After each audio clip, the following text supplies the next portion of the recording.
magpapatupad ang pamahalaan ng Oplan kontra baha sa ilang lugar sa Metro Manila dahil sa matinding pagbahang nararanasan sa tuwing bumubuhos ang malakas na ulan. Bahagi ito ng whole of government at whole of nation approach para matugunan ang pagbaha maging sa iba pang mga urban areas sa bansa.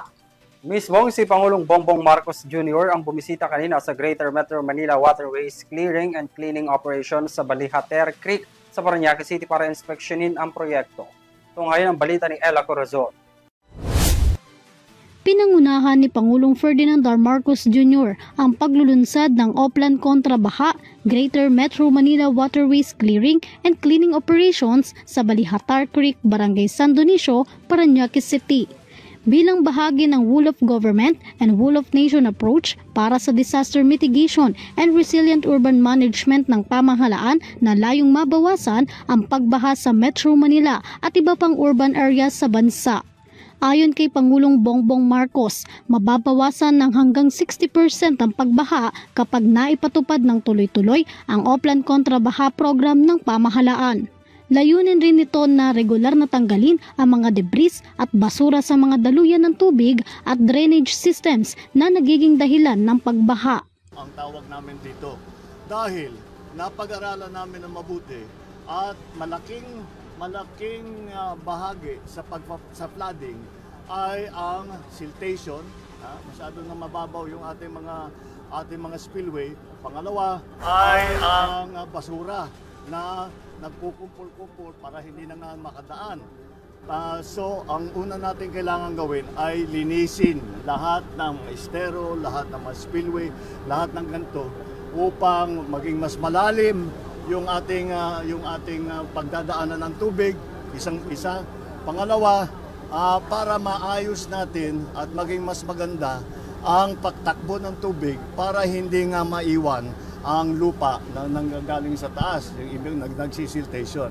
Hindi ito maaaring gawin na minsan lang. Ito ay patuloy nating gagawin, hindi natin titigilan ito. Kasama na ito sa MOOE ng DPWH, maintenance na kailangan nilang gawin every year.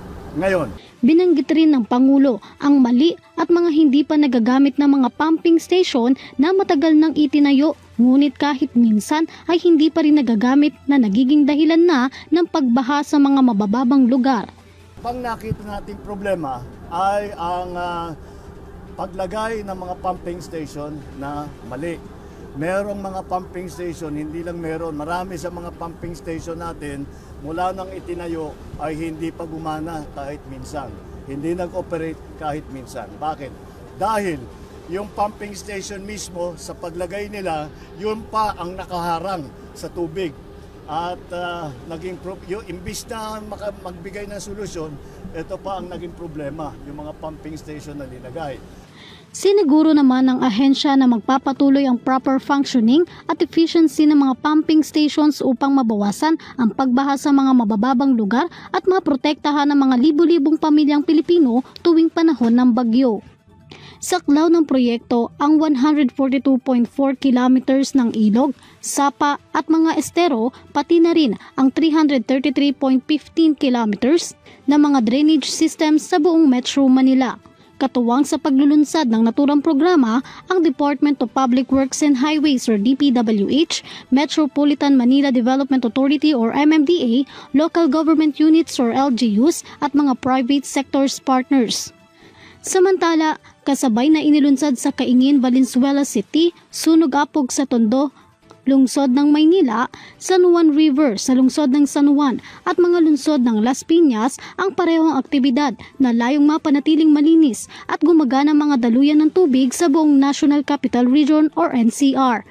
Ipatutupad din ang Oplan kontra baha sa iba pang lugar na madaling bahain sa buong bansa, kabilang dito ang Cebu, Bacolod, Rojas City, Bulacan, Pampanga, Cavite, Laguna, Pangasinan, Cotabato, Davao at Cagayan de Oro at iba pang lugar. Para sa EuroTV News, Graciela Corazon sumasaludo sa bawat Pilipino.